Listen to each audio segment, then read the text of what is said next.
Appeal number 91, People of the State of New York versus John Andujar. Counsel? Good afternoon. May it please the court. My name is Karen Calico. I represent the appellant John Andujar. I'd like to reserve 2 minutes for rebuttal, please, Your Honor. You may. The legislature did not intend to criminalize mere possession or access to a portable device capable of receiving police frequencies in an automobile. As a consequence, the accusatory instrument in this case was insufficient because it didn't establish reasonable cause to believe that... What's the gravamen of this statute? That a person cannot equip a motor vehicle with a radio device capable of receiving police frequencies. Because the harm is the car having a radio device attached to it? I think that is the harm. The target of the legislature was the car. So if it's in the trunk, it's attached, what's the harm? If the legislature had wanted to do more than talk about... I understand that argument, but what's the harm of having one of these devices attached in the trunk? Would that fall within the statute as you read it? Attached in the trunk? I believe that the legislature, when they enacted the statute, if we're going back to... But what would the harm be of one of these things in the trunk? I mean, respondent would say there would be access to it. I would say there wouldn't be a harm. Unless you're in the trunk, there wouldn't be access to it, right? Right. So what would the harm be of having one of these in the trunk? But it would fall within the definition Well, of that's the how you read problem, the Your Honor, is statute. that the technology has so outstripped the legislative intent in this case. The I think the intent was, it seems, very good argument, would be that you can't have access to one of these devices while you're driving your car. If the legislative intent was to prohibit access, the legislature could have said that rather They than... said it with equip. They said, well, equip, because back in 1933, the only way to use a device, a radio device like this, was to attach it to the car and affix it to the car. So before we get to that, if the intent was to prevent people who weren't authorized from intercepting police communications over radio, what difference does it matter if the device is physically attached to the car or not, as long as it is capable of intercepting the communications over the police frequency? Because I don't think that's the way the statute was written. When the legislature wrote the statute, they targeted the car. They targeted the car in terms of attaching or affixing or adapting or installing a radio to the car. They didn't actually say any of those words in the statute, right? They chose a different word that has something of a different meaning. They chose the word equip. Not affix, attach, I've forgotten the other, the other words you said. They didn't use any of those. But I think that when you look at the definitions that Respondent has given to this court, you can't look at them detached from when the statute was written in 1933. When the statute was written, equip could not mean use. It could not mean possess with intent to use. It had to mean affixed to the car, attached to the car. Aren't there other portions of the vehicle and traffic law that actually require that something be affixed or mounted on a car? There are some that require that. In those situations where they say equipped and then explain how to attach it, those objects have to be attached in a certain place. I think that distinguishes those from our statute. Yes, but then you could just, for those sections, have said equipped and then indicate the certain place. But in those sections, it says equipped and mount, for one example. So Right. if equipped meant attach, you would not need, it would be superfluous. You Well, wouldn't need the word interestingly, mount. in the VTL, when they talk about snowplows, it's only equip. I think because the understanding... The VNT, though, the VNT has a number of examples that uses the word equipped, and it seems they seem to undermine your argument, and the legislature really declined to equate equipped with attached. I don't know them all, but there's a equipped with a hand fire extinguisher in 375-9, equipped with a mirror to the right side of a vehicle, not attached, Right. but equipped. There's a side view mirror, one is 375-10A and 375-48B, which is equipped with both a front and rear bumper, each securely fastened. That's the only time it says securely fastened. In other words, equipped is not equivalent to attached in those V&T circumstances. If we look at the legislative intent when defining equip, though, Your Honor, there have been such advances and such changes that I don't think that the legislature, when they wrote equipped, ever intended this statute to cover any portable device, cell phones that have apps. Well, certainly the legislature didn't foresee cell phones when it wrote this statute decades ago. Right, the statute isn't static. I think that. No, but weren't the definitions, even at the time that you're referring to, not the kinds of definitions that limit equipped to attachment? Could be to be outfitted. So it is possible, of course, that something could be equipped by the process of attaching, right? But it need not be equipped by attachment. And the definitions from that period don't mean that you don't explain equipped as requiring a physical connection.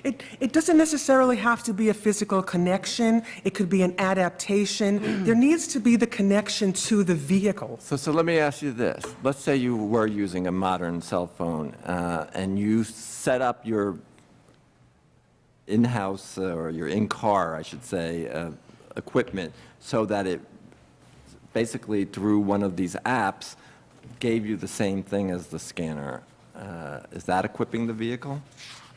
I would say that it's not equipping the vehicle, because you could have your phone, you could have any number of apps, and in fact, there are thousands of police scanner apps. I'm not talking about the app. You set up the app so that it runs through your dashboard. So you're saying like Bluetooth? On one of these navigation devices. Right.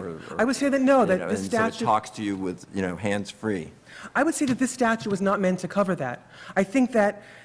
Well, but if it equipped the vehicle, right, you're doing something to the vehicle, if you've set up the vehicle so that it runs your app on your phone, why isn't that covered? Because I think that with Bluetooth, you're doing something to the vehicle to attach your phone to it.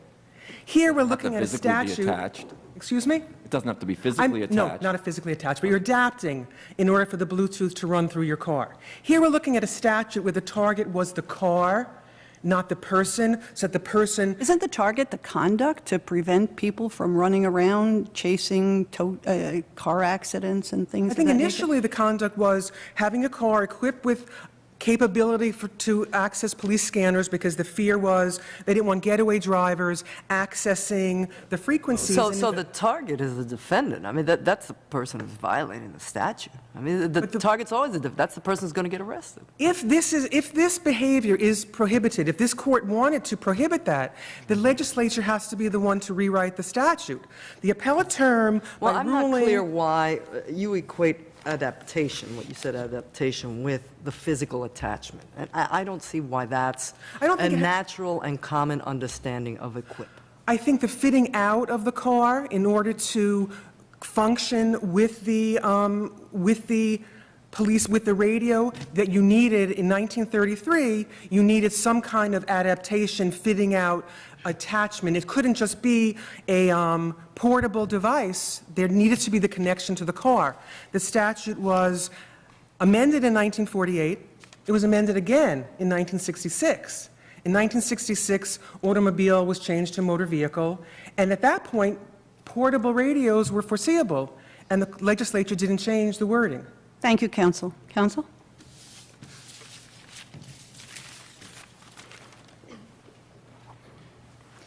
May it please the court, Catherine Reno for the Bronx District Attorney's Office. So, Ms. Reno, can we talk about the cell phone a little bit and the app? What if the cell phone is sitting on the seat and it's turned off, or even if it's turned on but the app isn't running, nothing's being run through Bluetooth? Is the vehicle at that point equipped with a scanner? Well, just to be clear, those aren't the circumstances here. Well, Here, I defendant understand had a that, police but scanner. I'm trying to understand what your definition of equipped is. And so does it encompass that scenario. If the cell phone was turned off but sitting in the passenger seat? Yes. If the key to equip is that it's can efficiently carry out an action. So in that case, again, those aren't the circumstances here because this is an actual police scanner. Where does the statute say anything about efficiently carrying on a transaction? Well, that's from the dictionary definitions. Part of equip isn't just that something is there, it's that it's available for efficient use. So if it's in the trunk, for instance, that's not available for efficient use. If I'm the driver, I would have to pull over, get out of the car, open the trunk, and then that's not efficient use. Efficient in this sense, immediate use. Yes, within seconds is how the appellate term characterized it. How about if the cell phone is turned on, but it's not being run through Bluetooth or anything? Yes, it would and be- the app is not activated, but you could activate it by pushing a button, right? Exactly, that would be So like, that's equipped. yes. Okay. Yes. I So believe how does the average person reading the statute know that distinction? Because that is the general and ordinary understanding of the term equip, as opposed to, Or is it more that you've done something to the car? Equip the motor vehicle, verb, direct object, you've done something to the car. Isn't that the ordinary definition? well, that would be sort of a subset of the ordinary definition. That is a more narrow reading of the broader definition. Well, doesn't the rule of lenity tell us we read it narrowly? Well, the rule of lenity only comes into play after all of the other canons of construction have been used and there still is a reasonable doubt lingering. And in this case, looking at myriad dictionary definitions dating all the way back to 1919 and then in the 50s, none of them gave such a narrow definition where a physical attachment was required. Certainly, that would come under the umbrella of the broader definition, but terms of general import in a statute are ordinarily, they must receive their full significance. So in this case, defendant is too narrowly reading the word equip. What about the, no, you go ahead. No, you go. A question for you about cell phones and why you care about the enforcement of the statute at all, given the technological change, because as I read the statute, it requires that the device, whatever it is a radio set, capable of receiving signals on the frequencies allocated for police use. And although I can get a variety of apps on my phone that will get me that information, my phone is not actually a device that can receive signals on the frequencies That's allocated. correct. So why do you care? Because everybody's just going to move to cell phones, and the legislature has to rewrite the statute anyway. Well, Why isn't opposing counsel right that we should just let the legislature fix this? Well, the court and the legislature hasn't actually defined what radio receiving set is yet. So in this case, obviously we care. Frequencies allocated for police use are clearly not my cell phone. Right, but your cell phone is receiving a stream of that via your cell phone data package or the internet, and it's the same basic functionality. But in this case, specifically, defendant had a police scanner. He had an actual police scanner device. So What if it was in the back seat, right, behind him, say, or on the floor of the back seat, but not in his pocket? Is that attached, is that equipped? again, the focus would be whether it's ready for efficient use. So But the question is, there are so many, at what point does it get to that point? And does it depend on how long your arms are? Does it depend on what size your car is? And again, I'm sort of getting back to how an average person, the ordinary understanding and meaning of the statute. certainly, would something understand within it. arm's reach would come within equip, but So it perhaps not. depends upon that person and again, the length of his or her arms and the size of the car and all that. Well, an important distinction, Your Honor, here is this is at the stage of an accusatory instrument. So at this point, that should be enough. It's, a general factual basis. That could be a trial issue that would be resolved by the jury or the judge if it's a bench trial. But for the accusatory instrument purposes, this was sufficient. Defendant was able to prepare a defense, and double jeopardy concerns were No, not. I had asked opposing counsel about some V&T examples. There's a V&T example as to the radar detectors, where the legislature refers to the use of radar detectors and laser detectors in motor vehicles. It seems that there's a difference between the word use, which pretty much covers everything, right? It's in your car. So it's a safe word, I think, for the legislature to use, and equip. How would you characterize the difference? I would say that use is a more narrow term than equip, Really? because it requires active operation, whereas equip could just be, again, the device could be off. Here, defendant had the device in his pocket, but it was not switched on.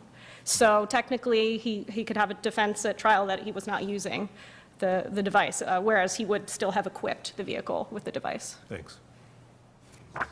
Just one last thing, Your Honors. The essence and functionality of a radio receiving set does not hinge on a physical connection or tether to a vehicle. If Your Honors have no further questions, I ask that you affirm the appellate term. Thank you. Thank you, counsel. Ms. Calico? Just quickly, Your Honor. I think if we accept Respondent's definition of equip, then someone using Waze, which is a GPS device that you can access through your phone to tell you what is the best route to take, would be guilty of, would violate 397 because Waze now uses police activity to tell you how to They're avoid not it. listening to police activity. Excuse me? You're not listening to police activity while you do it. That's the difference. You know, there's this case from, before I was a lawyer, 78 or something, Judge Bestry from the town of Amherst. And the case is called McKee. It's an old case. I think Judge Bestry has now passed away. But anyway, he had written an article on this that finally got punished. He said, well, it's obvious why the law was passed here, that police don't want criminals listening to them. And that kind of obviousness may be obfuscated by our discussion here. I think that's the core of the problem with the analysis. Well, that's why I bring up Waze, because if the point is to avoid police activity just by turning on your GPS, you'll know where the police activity is, which is why it's my position that the But legislature it isn't the needs... distinction that, your point was about traffic jams, right? Right. Isn't that the kind of public information that But no the one two- is saying the police are trying to keep from someone hearing, which I thought was Judge Fahey's point? Right, I understand that, but what I'm saying is with the advances in technology, the two, they merge, and the problem is that people don't know what's prohibited. And I would argue that in terms of the accusatory instrument in this case, there wasn't notice of what equipped was. Would you agree with your adversary that use is more narrow than equip? No, I would not. I believe that the prohibition that Respondent is talking about is possess or possess with intent to use. If that's what the legislature wants to prohibit, that's what the legislature needs to write, and it wasn't up to the appellate term to make that decision. Thank you, counsel.